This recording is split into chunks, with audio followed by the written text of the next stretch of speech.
we've been made to work and made to labor and called to toil against the curse that this world is under.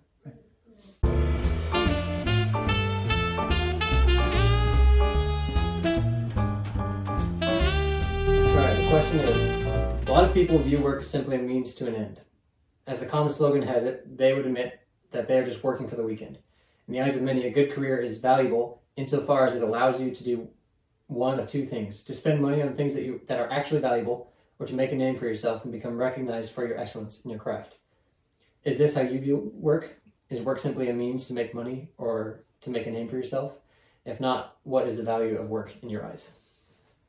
So that's a great question, and I can only answer that, first by prefacing, I'm a Christian, and that forms the foundation of everything else that I do and I believe. There's a common belief among Christians. It's expressed in the Westminster Catechism of Faith. It says, what is the chief end of man? And the answer to that is man's chief end is to glorify God and enjoy Him forever. And in saying that, it's not like it's the chief end as like it's number one against competing interests like raising a good family is a close second. It's number one. It's a chief end in that all other ends are subsumed underneath it into that end. And in this sense, then all other ends are merely means to an end. Everything in that sense is merely a means to an end.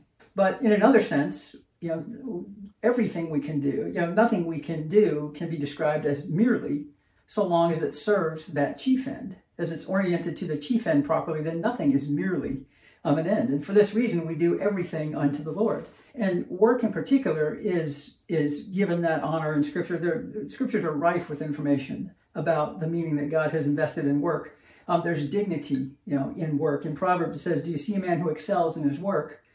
He will stand before kings. He will not stand before unknown men." And so there's dignity in that. You talk about making a name for yourself. You do good work, and there's dignity in that. There's profit in work. In Proverbs 14 it says, "In all labor there is profit, but idle chatter leads only to poverty." And we sometimes hear profit mentioned as kind of a dirty word, like pursuing something for profit. But God has invested all labor with profit. And it's a good thing. So profit is a great motive. It's a great secondary means or ends for pursuing labor. You want to have a profit. There's joy in work as well.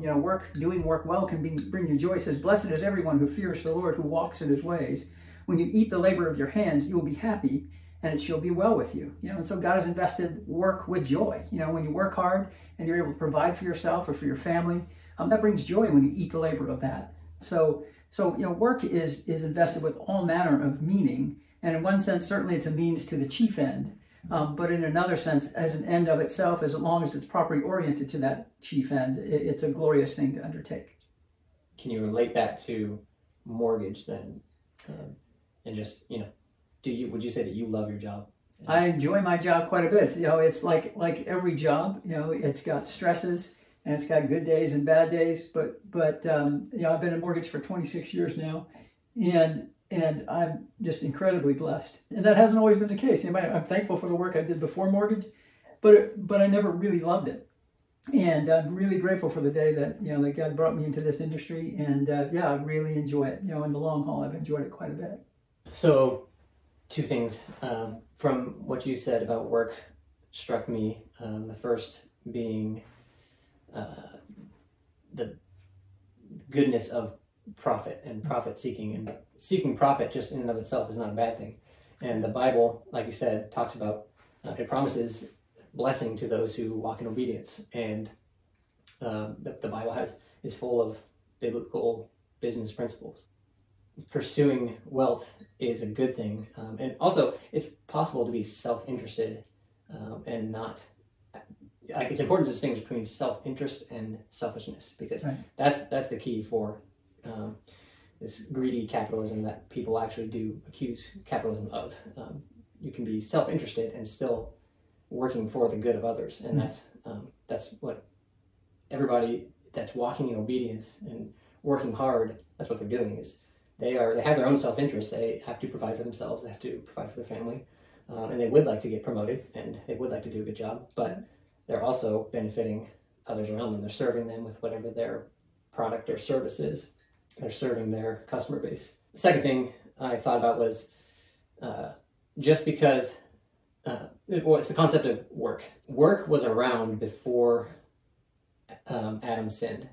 God gave Adam work to do, but what was introduced with the fall and with sin was the concept of labor and working, laboring and toiling.